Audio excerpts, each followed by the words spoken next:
YouTube? Back at it again with another banger video. We're taking another look at Wonder Woman, but this time we're going way back to the 1940s. I've got this archive edition, volume 3 of Wonder Woman. It reprints classic stories from the 40s.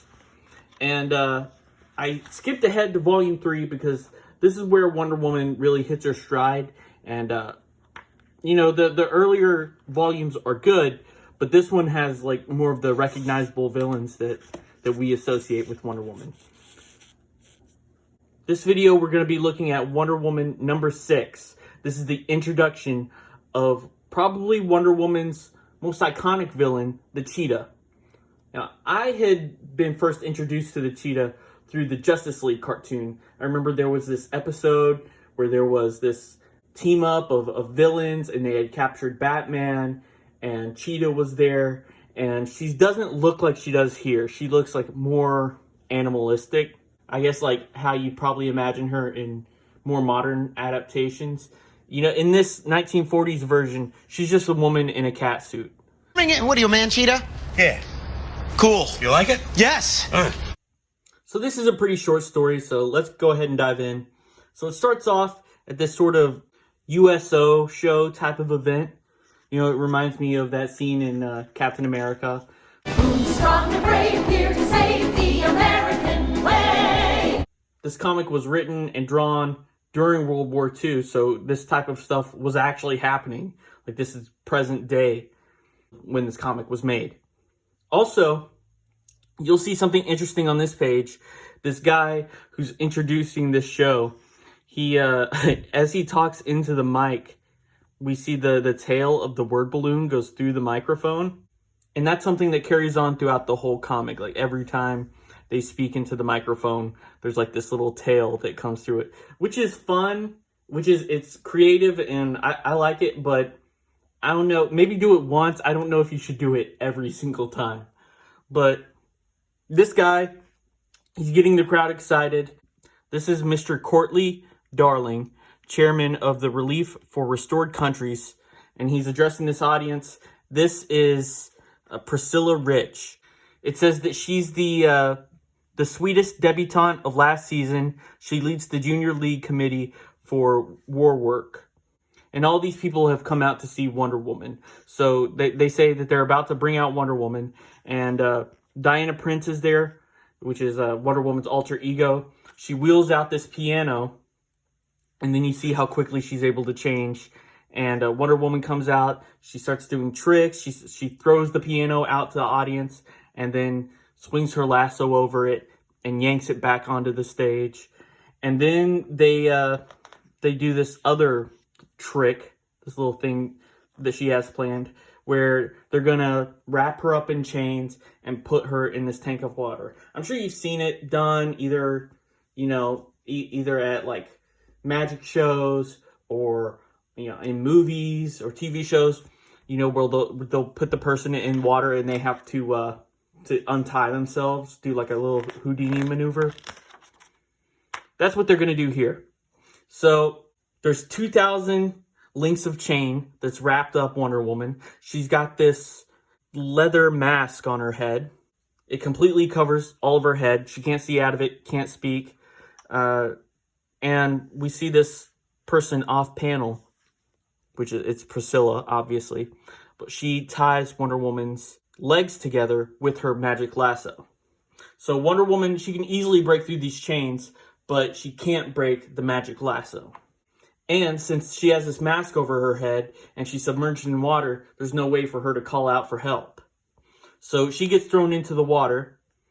The lid is closed on her, and she starts trying to get out of these chains, but she's struggling. And she doesn't know why she's struggling. It's because of that lasso. So she has to bite through the mask. She breaks the collar with her neck. The people out in the crowd, it's taking longer than they expected. They start getting nervous. They start shouting like, let her out, break the glass. You know, she's going to drown. Wonder Woman, she does this sort of gymnast maneuver, contortionist maneuver, where she like bends her legs behind her back and pulls the mask off with her toes. And then she's able to see the knot that the lasso's in and untie herself. And after she does that, she breaks the chains easily and hops out. And everyone's like, wow, wow. And they all think that this was part of the show. They think that she was acting like she was struggling to make it more interesting. They don't know that she was actually in danger. And we see Priscilla, she comes up to Wonder Woman and she says, "Oh, darling, you don't know how worried I was about you." And she kisses Wonder Woman, and Wonder Woman says, "Oh, really? You concealed your anxiety very well." I like her attitude in this comic. She's very sarcastic and has some good one-liners. Wonder Woman thinks to herself, "That blonde girl looks innocent as an angel. But I wonder, somebody tied me with the magic lasso and nearly made an angel out of me." Oh, and this is an important part I almost skipped. So this courtly guy, he's putting up the money in this safe, and he's having this conversation with Priscilla. And this story is all about Priscilla's jealousy towards Wonder Woman. Like, as I mentioned before, she was like the belle of the ball last year, and now she's being replaced by Wonder Woman, and she's jealous of all this attention she's getting. She's already attempted to kill her once, and now we see that she's asking Courtly, "Are we going to the Jungle Club?" And he says, "Yeah, as soon as I get this money put away." And then Wonder Woman comes along and says, "I've been looking for you, Mr. Darling. They're giving me a party at the 400 Club. Won't you join us?" And he agrees. So he blows off Priscilla for this right in front of her to go out with Wonder Woman. And they go out on a date. So she's jealous for several reasons. For Wonder Woman stealing her spotlight. For Wonder Woman stealing her man. Yeah, there's a lot of jealousy here. And then, for seemingly no reason, this woman, she starts talking to herself in the mirror like Willem Dafoe. She has, her alter ego is this cheetah. Now, it never makes reference to a cat. She has no background with cats. No reason for this cheetah to be her alternate persona. But it is for some reason. It's not like she has cat powers. She wasn't bitten by a radioactive cat or anything. There's really no reason for her to be the cheetah. She could just be a murderous psychopath woman, and the story would be relatively the same. But no, she decides to make this costume. She makes it out of a rug. So she's wearing a rug. She goes in, she sneaks in, she steals that money out of the safe. Now it says specifically that Priscilla and this guy, I keep forgetting his name, Courtly. So it says specifically that Courtly and Priscilla are the only ones who know that this money is in this safe, except for Wonder Woman, who happened to see them put it in the safe because she was telling them bye. Okay, that's going to come back later. So Priscilla steals this money. She goes to this nightclub, the 400 Club. She spies on Courtly and Wonder Woman. We see Steve Trevor and Etta Candy there too. Cheetah watches as Courtly drives Wonder Woman back to Diana Prince's house. And she follows them back there. She sneaks into the bedroom and she sees Wonder Woman asleep in the bed. And she almost stabs her in her sleep. But then she thinks, "Oh, I'm going to do one better. I'm going to frame her for this theft that I just did. And I'm going to plant this money underneath her bed and then call the authorities later." But, you know, she has to be a little bit more sneaky about it than that. She calls Courtly the next morning and she's like, "I don't like that you still have that money in your safe. I think it would be safer if it was in the bank." And he's like, "Okay, I'll go deposit it." And she goes to the bank and he's still not there yet. And then Courtly shows up and he's all frantic. He's like, "The money's gone. And somebody stole it. But we were the only two who knew where it was." And then she's like, "Well, Wonder Woman did see us. She did see us put that money in there."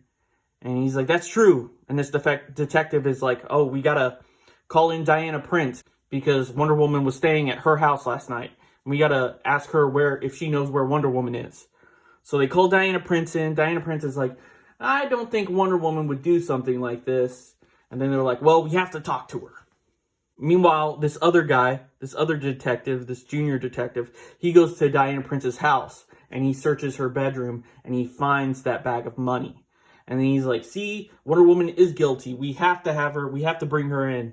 So Diana Prince, she goes, it says she hides behind a filing cabinet. I just imagine this like she just steps behind a filing cabinet, steps back out, and they think that she's a completely different person. But it mentions that she puts her clothes, this Diana Prince outfit, she puts it into her bag. It says an extra size handbag that she carries around. So she goes in there. She said that she doesn't know anything about the money. She doesn't know how it got underneath her bed. Priscilla accuses her of stealing it. She said that Courtly was in on it too. And we see here's another example of her attitude. Priscilla says, "I accused you, my dear. I hated to do it." And Wonder Woman says, "I can imagine how you suffered." "Well, I'll take all the blame. Courtly Darling had nothing to do with it." So they arrest Wonder Woman. She's taking the rap for this crime. And she allows them to put her in jail. Because she could escape if she wanted to. She's strong enough, she could break those bars and be free. But she allows herself to be taken into custody. And they go through her bag, the handbag that she had. And they see the other outfits that she has for changing back into Diana Prince. And they're like, "Oh, look, she stole these outfits from Diana Prince last night when she stayed the night at her house. She's turning into a kleptomaniac. Look at all these clothes she's stolen." So she gets sent to jail. The next morning, someone has posted her bail, and she thinks that it's probably Steve Trevor. And they leave a note with this address, and she's like, "Oh, that's weird. That's not Steve Trevor's house. This could be a trap."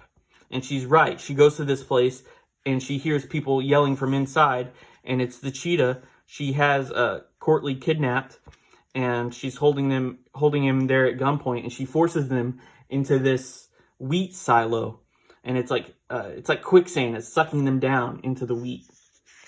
So she drops them both in there, and they're about to suffocate. Meanwhile, Etta Candy and Steve Trevor show up to the jail, and they actually are trying to post Wonder Woman's bail, and they find out that she's already been let go. And they're like, "Well, where did she go?" And the guy tells them, "Oh, I had this address." And they follow her to this warehouse that they're at. And meanwhile, Wonder Woman and this Courtly guy, they're drowning in this wheat. And she makes her way all the way down to the bottom and springs off of it and pushes her way out of this wheat and swings on this hook and is able to swing back to safety where Etta Candy and Steve Trevor are waiting. And they realize that the room is filling up with smoke, that Cheetah has started a fire in the building. So she was planning on drowning them in this wheat in this warehouse and then catching it on fire and burning their corpses. It's pretty dark, but I guess if you were trying to hide a body, that might be a pretty good way. Etta Candy, she finds this rope. They fling it out the window. They're all able to slide down the rope. They see Cheetah. She's up on the roof with this torch. She's catching the place on fire. The roof caves in, and she falls into the fire that she started. And they're like, "Oh, well, that's the last time we'll ever see her." She appears again the next issue. But that's all for this issue. And I hope you enjoyed this classic story.